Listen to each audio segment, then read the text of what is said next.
يا اهلا بنات، هعمل معاكم النهارده وصفه التشيكن رول بالخضار بالجبنه. وصفه حلوه قوي وسريعه ولذيذه الغدا. لو انت مستعجله وحابه تعمليها ممكن تقدميها مع رز، وممكن تقدميها زي ما انا هعمل النهارده مع سباجيتي. تعالوا نشوف الطريقه.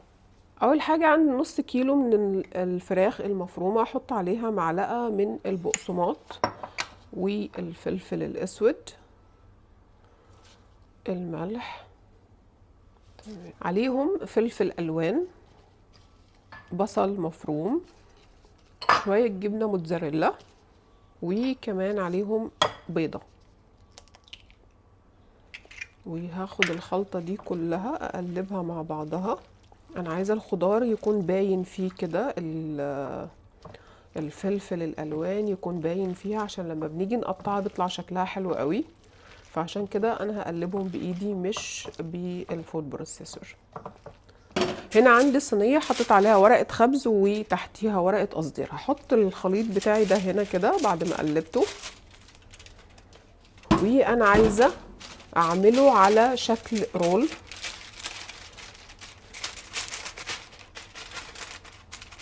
بالشكل ده كده،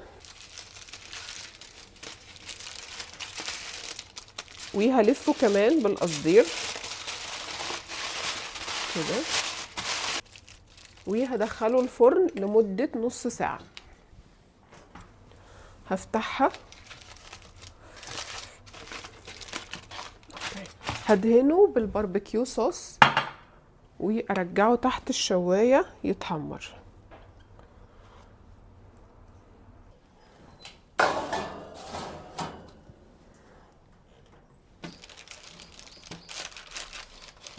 اوكي، وناخده ونبدأ نقطعه شرايح.